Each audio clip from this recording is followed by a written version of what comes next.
Yo, what it do, what's going on, what's cracking, lacking, what's goody with everybody out there? Y'all already know, man. It's your man Dre, aka Dre on Wheels. Welcome everyone to the 11:30 podcast, Talk Pro Wrestling. Yes, man, we back at it on this Thursday. It's Thursday on this Talk Pro Wrestling. Appreciate everyone definitely tuning in. Of course, man. Of course, we are live on the 11:30 podcast social media pages. We are live here on YouTube, Twitch, and on Facebook Live this evening. Not on TikTok Live, though, but we on Facebook Live, of course, Twitch, and on YouTube, man. If you're new and if you haven't done so already, I don't know what you're waiting for, man. Definitely hit the like button down below, follow, share, and most importantly, definitely make sure you subscribe to the 11:30 podcast right here on YouTube, man. We on the road to 2,000 subscribers. Man, you guys make sure you hit the subscribe button down below, hit the notification bell so you will be notified when the 11:30 podcast go live, man. And you can definitely jump in the live chat and let's have some fun. All right, now that's out the way, man. Yo, it's time to talk some pro wrestling, man. Yo, it's been a wild week of wrestling already. It's Thursday. I already pointed that out, man. But yo, this past weekend, man, last Saturday, obviously we got this Saturday coming up. We got NXT No Mercy, and also tomorrow night you got TNA Victory Road. But last week we're gonna dial it back, man. Last week we had WrestlePalooza, man, one of WWE's biggest events on a calendar on its move to ESPN, and of course AEW had AEW All Out, man. And yo, as you see at the thumbnail, as you see on the title, man, yo, how AEW All Out was better than WWE WrestlePalooza, man. We definitely gonna get into that as well as John Cena is on his retirement tour. We're gonna throw around a couple of hats, man, and see who will be, or try to predict who would be John Cena's final opponent in Washington DC, man. I'm definitely gonna try to be there. Hopefully WWE got a thing now where their tickets are skyrocketing right now. But nonetheless, man, we definitely going to be talking about that as well, though. Shadow, what's going on, my guy? What's going on? Appreciate you joining the chat, man. But yo, all right, man. Of course, like I said, AEW, of course, had All Out, and WWE did WrestlePalooza with a whole lot of hype going into WrestlePalooza, being on ESPN for the first time, first premium live event on ESPN. And man, oh man, after the event was over, it had a whole lot of backlash from a lot of people, from the fans, from ESPN, and particularly ESPN, when ESPN graded WWE WrestlePalooza and gave it a C. Now, I don't remember USA Network. I don't remember Netflix, Fox. I don't remember none of them really grading a show like ESPN did so boldly. But man, that says a lot. And I'm actually glad they did it, because it opened up a lot of eyes, and it really shows and tells how a lot of us fans were feeling in the same moment watching WrestlePalooza, man. We started off, of course, with Brock Lesnar taking on John Cena. Now, I admit it, man. If I had a couple of clips and videos, I'll go back and see it, man. I was the first one to admit that, yo, John Cena versus Brock Lesnar is not the brightest idea. Now, it was John Cena. Who requested it to be Brock Lesnar and lose to him and all that. Yeah, I don't know how true that is or whatever though. But having Brock Lesnar come back, face John Cena on this retirement tour, I say it was not a bright idea, man. John Cena, of course, he lost at SummerSlam. To Cody Rhodes. Cody won the WWE Championship back. Cool. But at least John Cena did not get dominated within, less than 5 minutes and get hit with like 12 crossroads. No, but Brock Lesnar came in. I knew it wasn't going to be no different than any other match they had in the last 10 years. Brock Lesnar gets in the ring. John Cena's in the ring. Suplex City. A couple of F5s. We're going to warm up the buses and go home. That's pretty much how every match of John Cena and Brock Lesnar have been. And it was no different at WrestlePalooza, though. You know, and I I feel, since Roman Reigns wasn't going to be there, knowing that Roman Reigns, he opened up the show. If he ain't closing the show, he's going to open up the show. So when they made the announcement that John Cena and Brock Lesnar, let me get that right, that John Cena and Brock Lesnar was going to be opening up WrestlePalooza, I said, okay, all right, that's a cool way. You got to start off the show with a bang or whatever like that. But man, really, Brock Lesnar just destroying? Come on, man. That didn't make no sense of having Brock Lesnar come out and destroy John Cena in the fashion that he did, man. John Cena didn't have no fight back. He may have got like a couple of punches in, but that wasn't nothing compared to what Brock Lesnar did. And the match was pretty over. I like I told him, I got one.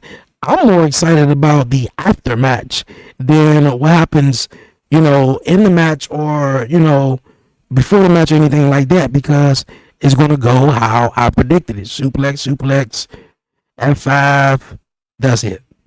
And that's how it was, though. And nothing happened at the end. No one came back. No one came out to save John Cena. Not AJ Styles. Not you name it. No one came out to save John Cena whatsoever. Now, fast forward to, what was it? Last Monday. I want to say, last Monday. Well, actually, we're going to rewind back a little bit to that Monday ahead of WrestlePalooza. John Cena was on Monday Night Raw to hype up the matchup between Brock Lesnar and John Cena at WrestlePalooza. And as John Cena is on Monday Night Raw, we don't get anything like John Cena is there just to talk down to Brock Lesnar. The only thing he really said to him is, there was like, that he said something about Brock Lesnar ripping his pants. That was really it, though. Other than that, the promo really didn't make sense.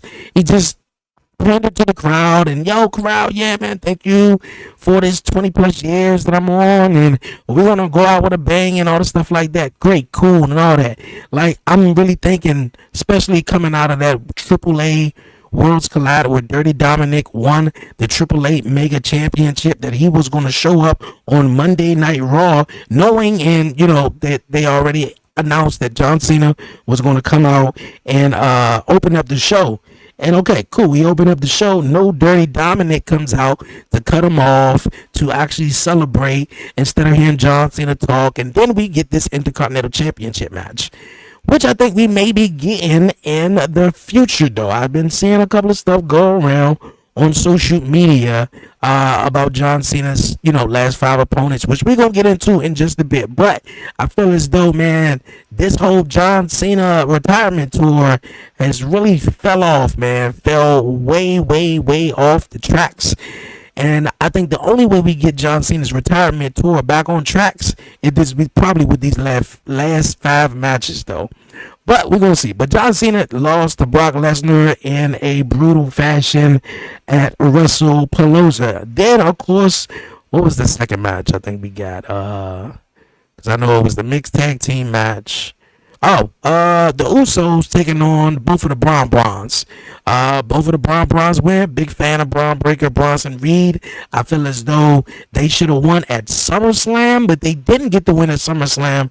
Roman Reigns and Jey Uso won at SummerSlam. So here at WrestlePalooza, I was like, yo, man, they got to win this time. I mean, Jey in the tag team matchup, teaming with his brother for the first time in, 2 years. And Jey and Jimmy ain't really seeing eye to eye. Jey acting like Roman Reigns.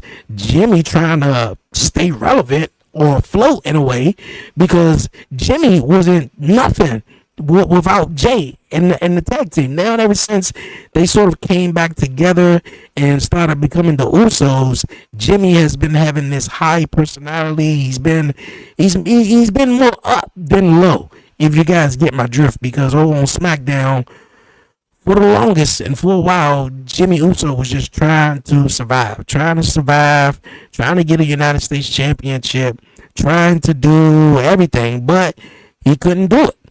He couldn't do it like his brother did. His brother became Intercontinental Champion. His brother won the Royal Rumble. His brother won the World Heavyweight Championship at WrestleMania. And Jimmy was just over there like, hey, look, I'm trying though. I'm trying to stay afloat. But Braun Breaker, Bronson Reed did their thing, and it was a dope match. And of course, you had LA Knight was the special guest referee, which add fuel onto the fire in the story that's already in play with Jey Uso and LA Knight, which I feel like is the best storyline going on right now in WWE, hands down, over the Cody Rhodes, over Seth. Now, Seth and Cody going into Crown Jewel is pretty cool. How they making it about the watch that Cody Rhodes gave to him at WrestleMania 40, and how Cody Rhodes is the quarterback and everything like that. So I want to see sort of how they goes though, but nonetheless, man, yeah, Bronson Reed and Braun Breaker, they get the W at SummerSlam, which I liked it. LA Knight, of course, in the middle, trying to call it down the middle, which, he sort of did until I think Jey Uso was about to hit him. But Braun Breaker speared both of the Usos through the table. Braun Breaker did the tsunami off the top rope, 1, 2, 3. That was really it. And then, of course, all of it, I think Jey Uso, no, because Jey accidentally hit himself with a chair. And something happened there. We got cut or whatever that was, concussion, I'm not too sure. But, I thought it was a solid matchup. Definitely, I didn't want the Usos to win their first match back, knowing that they haven't been teaming for over 2 years, and knowing Jey Uso is literally on a monumental singles run right now, and definitely right now where he can potentially be turning heel. What's the next pay-per-view? Crown Jewel, which he could be turning heel at Crown Jewel, possibly helping outside, sure. But Braun's pick up the victory. And then, of course, we have, in my opinion, the match of the night. Stephanie Valkyria taking on Io Sky, and whoever wins obviously becomes the new women's world champion. With Naomi, she had to relinquish the championship, obviously getting pregnant by Big Jim. But yeah, dope match. The women, I don't have anything bad to say about the women in wrestling whatsoever, man. Like, the women matches be 10 times better than the men's, matches or whatever like that. So, great matchup between Stephanie and Io Sky, which, I think it was really simple that I think Stephanie was going to win, even if they probably don't go back with Io Sky. But yes, great matchup there. And then we had the mixed tag team matchup with AJ Styles not AJ Styles, excuse me. I'm jumping the gun a little bit. AJ Lee teaming up with her husband CM Punk to take on Seth freaking Rollins and Becky Lynch. Now, the only thing about this matchup that I personally wanted it, I don't know about anything else, but I felt like Becky Lynch could have got a GTS. It's not too many times that you're just going to, everybody, mama, especially your mama, though. Especially your mama. Your daddy, too, always told you, especially if you're a boy, never put your hands on a woman. Now, in this world, like I was telling my man Warren, now, in this world of pro wrestling, right, under this world of pro wrestling where the rules on the outside don't always translate in the world of pro wrestling. So, if you get my drift, she should have got her ass with a GTS. She should have got hit with a GTS, kept smacking CM Punk, and, CM Punk, a man of his words, he put her in a submission hold, but that wasn't that didn't do justice as a GTS would have done if he would have hit her with a GTS, though. And I think, he put her in that move, and then Seth, I want to say Seth put AJ Lee in the move, though. No? I thought he did, though. But I'm not too sure. The matchup was okay with some crazy spots, though. But, look at AJ Lee. I don't think she was going to be losing her return match to WWE. And, man, was it phenomenal, man? Yes, it was. It was definitely, I ain't gonna hold you, it wasn't phenomenal. But the matchup was great, though. The matchup was great. at WrestlePalooza, though. It could have been better, but hey, it turned out pretty well. And of course, we have the main event, the big main event. Cody Rhodes returning after filming Street Fighter. After doing some, scenes in Street Fighter and filming a movie, he came back to call out and get his revenge on Drew McIntyre, which Drew McIntyre claymore Cody Rhodes through the announce table. I know just hearing that, you probably like, how the hell he claymore him through the announce table, which I'm pretty sure everybody saw. I ain't got to explain it. But he claymored him through the announce table, and now we get this one-on-one match. And, of course, a whole lot of speculations is going on. You got Triple H over here talking about, WrestlePalooza is going to be the greatest night of all time. We're going to have surprises. We're going to do this and all that, and we ain't get nothing. If the surprise was Stephanie McMahon getting inducted or getting the announced that she was going to be inducted into the 2026 Hall of Fame, y'all should be ashamed of yourself. Triple H now I don't know why I get so hyped when Triple H said, but when Vince McMahon was around, and every time Vince McMahon came out there and he said, ladies and gentlemen, you're going to enjoy the night. This is going to go down in history. I just took it with a grain of salt. I'm like, okay, yeah, all right, bet. Like, this probably be the greatest night in history. And then it wind up don't. So, you know what? I've learned to just sort of protect myself or starting to learn how to protect myself when that is sort of being said that, hey, it's going to be the greatest night of all time. We're going to have a whole lot of surprises. No surprises whatsoever. I know a couple of people, myself a little bit, was maybe thinking like, oh, shit. Could we get The Rock in the main event? Could we get him to come back? Is he going to be involved in this Cody Rhodes storyline? Is he going to help Drew McIntyre out? Is Drew McIntyre going to win the WWE Championship finally instead of having Cody Rhodes? No, we don't do that at all. Drew McIntyre claymores, attempts to claymore to Cody, goes through the announce table, and now he looks like a sucker. Just holding his knee or holding his shin, and now he's whining and bitching about my knee. They keep making Drew McIntyre look like a cold sucker after the year Drew McIntyre had last year with CM Punk, the rivalry of the year, damn near the superstar of the year if it wasn't for Cody Rhodes. And I felt like, man, Drew McIntyre should have walked away from WrestlePalooza as the WWE champion. But no, we got Cody Rhodes, and Cody Rhodes will remain the champion. If we're going to Crown Jewel now, I think it does make sense to have Cody and Seth. That does make sense, though, instead of Seth and Drew McIntyre. We did see that. It wouldn't be, not saying it wouldn't be as special as Cody and Seth, but I think Cody Rhodes and Seth, which we seen on Monday night, how they was going back and forth, even on Cody Rhodes' podcast. What do you want to talk about? Which I hate that. He had the guest Becky Lynch, and they was talking about the watch that Cody Rhodes gave to The Rock, Roman Reigns, and Seth Rollins following WrestleMania 40. But Seth Rollins never wore the watch, and how that sort of played a story and played a factor into the promo they was talking about on Monday. So I know a lot of people are predicting that the Vision will help Seth Rollins and he wins, or he wins at Crown Jewel. Look here, help him or not help him. We gotta realize, like, I think we also live in a world where heels and baby faces really doesn't matter, though. And I think, man, if we get back to the core of professional wrestling, which is storytelling, and also which is bad guys, good guys, and bad guys.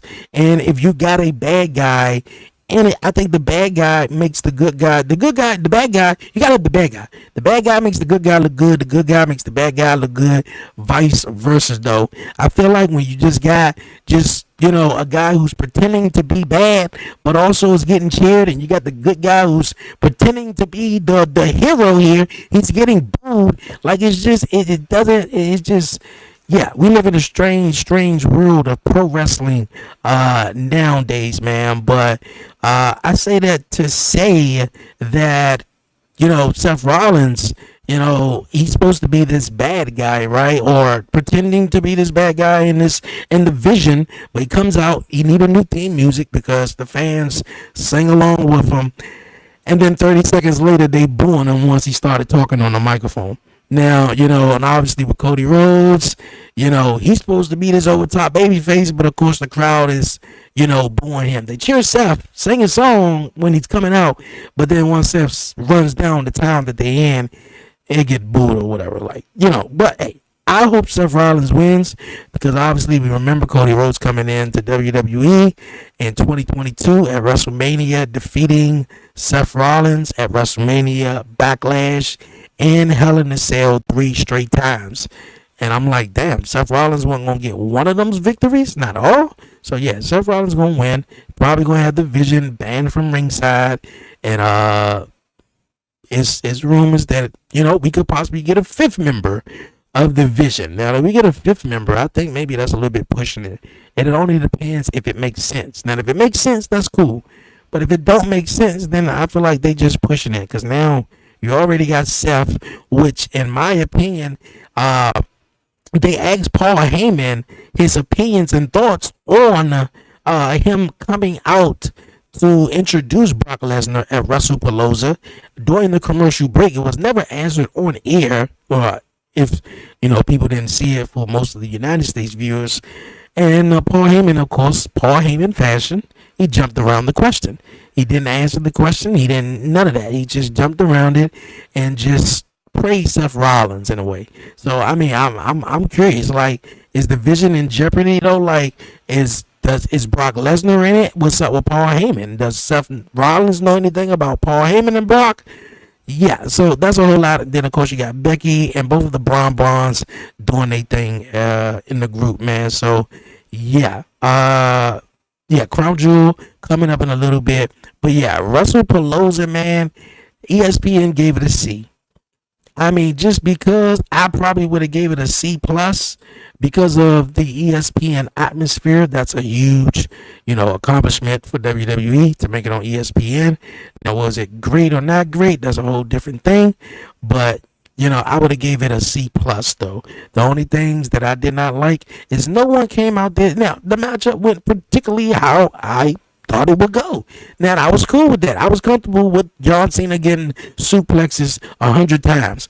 But was I really? No, I wasn't though. But what, F5 6 times, and yeah, that was pretty much it. And then no one came out to say, okay, bet, yeah, we're gonna go into this next story and this next match on John Cena's retirement tour, or we're gonna have somebody work with Brock Lesnar, or whatever the case was. Nothing happened. And of course, with the main event, nothing happened with the main event whatsoever. Cody Penn, 1, 2, 3. That was it. And I'm just like, oh man, hell no. But on that same day, earlier that day, we had AEW All Out. Now, you know what? Let me do this. I'm not even gonna say what I was about to say because I was like, you know what? I don't know all of. Let's see. I don't know all of the matches that went down, but look here. Thank God for the internet. All right. No kickoff, John. No kickoff. Let's see. Because it was about 14 matches on the actual card.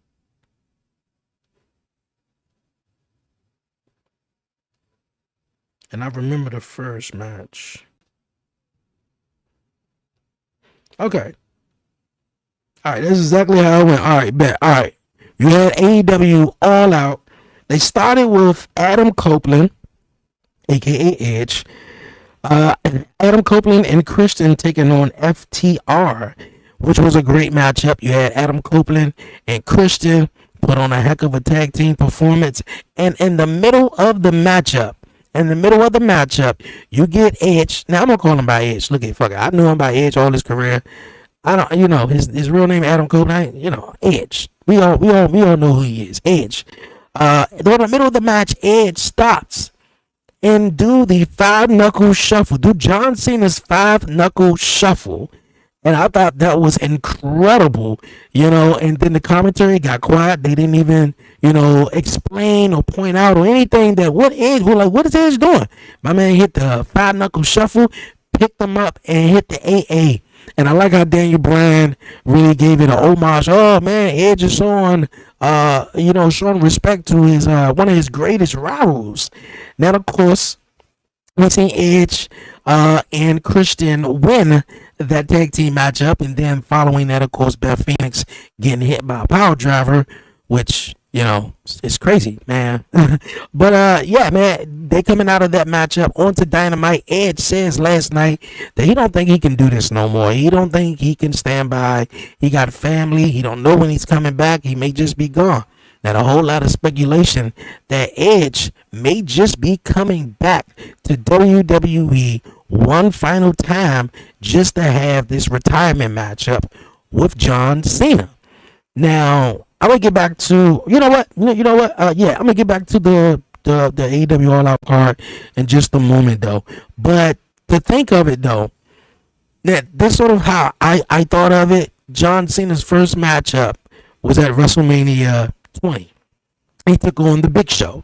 Big Show's retired. WrestleMania 21, he took on JBL, won his first WWE Championship. JBL's retired. WrestleMania 22, took on Triple H. Triple H is retired. 23, Shawn Michaels, he's retired. 24, Triple H, Randy Orton. He took on Randy Orton at Backlash early this year. Triple H, once again, he's retired. 25, Big Show, he's retired. We talked about him at WrestleMania 20. And of course, Edge. Obviously he's in AEW. 26, Batista's retired, and 27 and 28 was 27 and 27 was The Miz. I think we done with The Miz and John Cena. I don't think nobody want to see that. And no disrespect to The Miz. Miz is he's the greatest, man.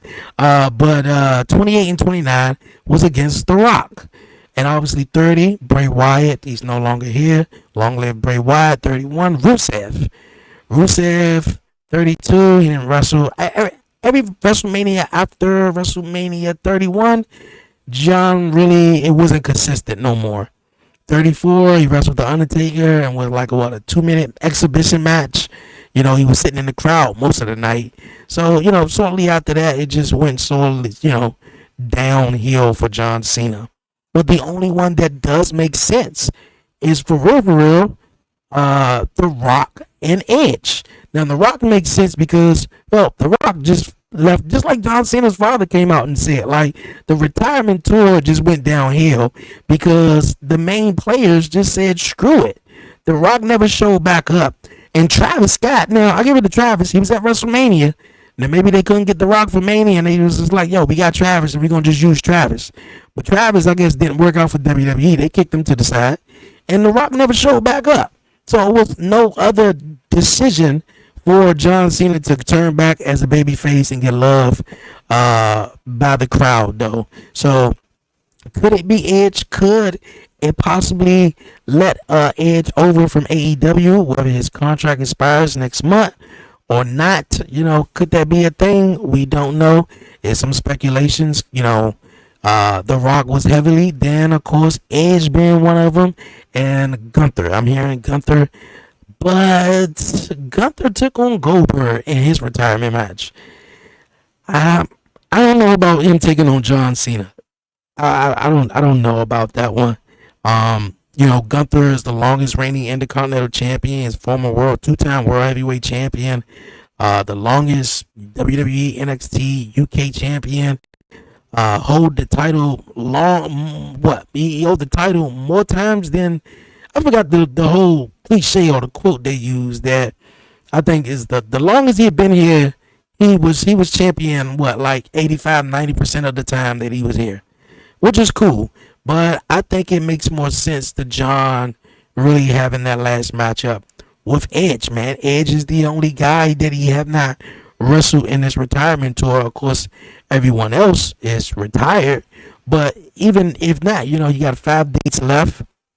Crown Jewel, which it was also announced the other day, John Cena put out on social media just wanting to wrestle AJ Styles at Crown Jewel. He put out something on social media and was like, "Yo, man, what do you guys think about me versus AJ Styles?" And of course, AJ and John has been very vocal of wanting to face each other on this retirement tour, and it seems as though it was granted by Triple H, and it's going to take place at Crown Jewel. John Cena taking on AJ Styles one final time. I think that is definitely going to be phenomenal how that really goes, man. So John Cena versus AJ Styles is really cool though. But could we get Edge one last time, man? I don't know. I don't know, man. This is gonna be something. I don't think this is like was it the Ric Flair situation? I wanna say it was Ric Flair. Was it? Because it was someone who was under the AEW contract, and then they wanted Ric Flair over it. I can't be for sure on this. I'm not 100% sure. But yeah, Edge man taking on John Cena uh would definitely be dope though. Definitely be dope. But back to the matchup, man. Edge and Christian taking on FTR was a killer match. And of course, we see Eddie Kingston make his return and take on Big Bill. That was a cool matchup. You had Mark Briscoe defeating MJF in a tables and tax match. Look at, I'm not the the glass, the barbed wires, the death match, the death match wrestling. No, I'm good. I'm good. You can keep that though. But I mean, it was a cool matchup. You had Ricochet and Bishop and the what do they go? The Diamond. I guess they're going by the D Man. The D Man beat the Hurt Syndicate. So that was an interesting one. I always see the Hurt Syndicate win all their matches. Mercedes Moné defeating Riho. Knew how that one was going to go. Okada winning the triple threat matchup. Jon Moxley defeating Darby Allin. We seen Pac come back to help out Jon Moxley and join join the Death Riders. I'm guessing that's, a new thing for Pac. Back joining the Death Riders and Chris Statlander beating Timeless Tony Storm for the AEW Women's Championship. Dope Fatal 4-Way matchup and a dope Fatal 4-Way ladder matchup when we seen Brody Lee and Bandino retain their titles. And of course, Hangman Adam Page taking on Kyle Fletcher, who is the rising superstar in AEW, man. And not only that, what was it? After the ladder match, you seen Jack Perry and Luchasaurus make their return. Jurassic Express come back. So, man, oh man, like within 4 or 5 days, you seen Jurassic Express come back. You got Pac back. You got Orange Cassidy back. He came back last night on Dynamite. I was like, okay, man, like all they got to do is just keep focusing on what they got to focus on and don't focus on what WWE's doing on. And I'm so great that I've said that because I want to mention one thing. Now, I talked about it a couple of weeks back. The WWE is taking WrestleMania. Taking WrestleMania to Saudi Arabia in 2027. Now, of course, it's been speculation of a Super Bowl going to Saudi Arabia. I seen Tom Brady and the guy that was with Triple H, and I'm like, man, this dude all over the place, man. I don't know, but long story short, man, I don't think it's really great for them to do that. But hey, WWE, they gave him $200 million to probably bring it over there. Hey, that's great.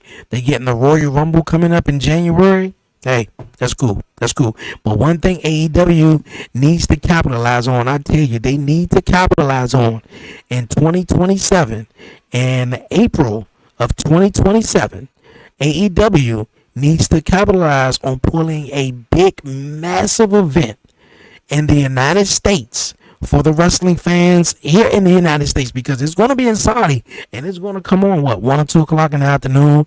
That means it's going to be off by 5, 6-ish or whatever like that. So if you have a AEW show that's taking place, here in the United States, and it's going to be as big or big, probably bigger than WrestleMania. Who knows? And knowing how AEW do anything, it's going to be about 4 to 5 hours though.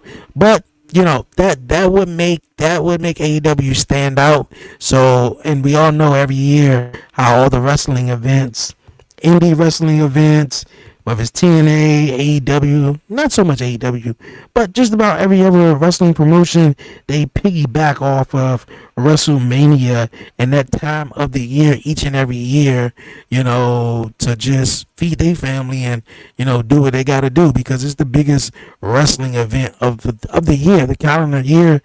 So, bringing it, having a huge event here in the United States where WrestleMania sort of been taken from us because there's a lot of people from all across the world, every country comes to WrestleMania each and every year. But in 2027, you ain't going to see them people going to Saudi Arabia and I think Bubba Ray said it best. Somebody else said it best, man. I'm like, bro, there's no way you're about to get all your diehard fans. Go get a passport. As if they don't already have one, go get a passport. And let's say if they're a woman, right? Let's say if they're a woman. They get them a passport and they go over there. And mind you, this is WrestleMania week. Normally, when WrestleMania week, you're out there on a Wednesday. So what was it? Yeah, about a Wednesday or whatever. Yeah, Wednesday, Thursday. They got access. Of course, the Hall of Fame on Friday. You got NXT. So that means not only WrestleMania is going to be in Saudi, that means NXT Stand and Deliver that year is going to be in Saudi Arabia. Like the Hall of Fame is going to be in Saudi Arabia. Like everything is going to be there. Access is going to be there. Like I said, if you're a woman, then come on, man. Like they talk about they want to boost up tourism. When you got laws where women barely can show their body and got to be dressed in full body suits and all that stuff like that. And just to say, like a woman from the United States just want to it's too hot. I want to get comfortable. And just, like don't have sleeves on or whatever like that. Like they gotta realize, think about these things. And we talk about the women, men, I'm talking about kidnapping, all that other stuff. God knows what goes on over there in that country, man. So that is the main issue. And I want to say the last thing on that. WrestleMania is always a huge success. Having 50 states and all around the country, people come to WrestleMania. And I think this year, you're not going to have that. You're going to have just mainly Saudi Arabia. Well, not this year, that year, 2027. You're going to have people just show up. And it's just going to be people that's, there. WWE's going to try hard to get some of their diehard fans over there, but I don't think it's going to happen. I don't think it's going to happen, not one bit. Okay, yeah, man, last week AEW, man, definitely showed out, and WWE keep on counter-programming AEW. It's like, AEW got this. To be honest with you, All Out was at 7 o'clock. It was at 7 p.m. on that Saturday last week, but then it was announced that, of course, WrestlePalooza was going to be on that date, September 20th at 7 p.m. And then, of course, AEW say, all right, we had just moved the times. And for the last couple of pay-per-views that have been done, AEW been delivering. What was the last one before? Was it Clash and Purge? No, Clash and Purge came on a little early in the day. I don't think it was Clash and Purge. I know it was that Saturday night's main event back in July. Whatever AEW show that was. I know that was all in. That was All In. All In was way better than Saturday night's main event. So AEW, man, just keep doing what they doing. Focus on, because I gonna say 9 times out of 10, but more often than not, when WWE wind up counter programming AEW, WWE be the one who lose the night. So if they could just focus on what they got, AEW and WWE, just do your thing. Don't be like, oh, you know what? Let's put on an event so people won't watch AEW. Look here, you put on a shitty event, you're going to turn over and watch AEW. That was the whole philosophy in the first place. That's how AEW became successful in the first place. Yeah, they sold out 10,000 seats without a contract, a television show, or whatever like that. But that's how they really became successful in the long run. That people who weren't enjoying WWE started watching AEW. AEW was doing stuff that WWE was no longer doing, for decades at this point. Cursing, bleeding, hardcore matches, shit like that, and AEW had that for everybody. So, AEW, they got the win. I said I rated WrestlePalooza a C+. I will give All Out a B+. Not because I gave All Out a C+, but it's a B+. It's not an A. It's not an A. It could have been something. Another thing, how I knew WrestlePalooza wasn't going to be as great. It's your first time on ESPN. And I look at the stage, and it's the same stage that we're using for SmackDown and Monday Night Raw. Like, y'all couldn't come up with nothing fabulous. First time on ESPN, this what I want to see? Come on. Come on, man. Come on. All right. Yes. We're going to roll on here on the podcast, man. Of course, we got NXT No Mercy coming up, man. So tune in Commission Talks this coming weekend. Myself, Warren Marlowe, we're going to be chatting about that as well as more events will take place, of course, on Friday Night SmackDown. Can Jade Cargill win the Women's Championship? I feel like she doesn't. To the biggity back of the line. So all the way to the back of the line, man, for Jade Cargill. But we're going to have to find out on Friday Night SmackDown. But before we rolling out of here, man, like I said, John Cena's retirement tour. How do you guys feel about this retirement tour? I feel like it's been a bust. It's been a bust, obviously, ever since we haven't seen The Rock. We have seen some matches from John Cena that we wanted to see. Obviously, he was in the Royal Rumble. We seen John Cena in the Elimination Chamber show some heelish, and he turned heel at the Elimination Chamber.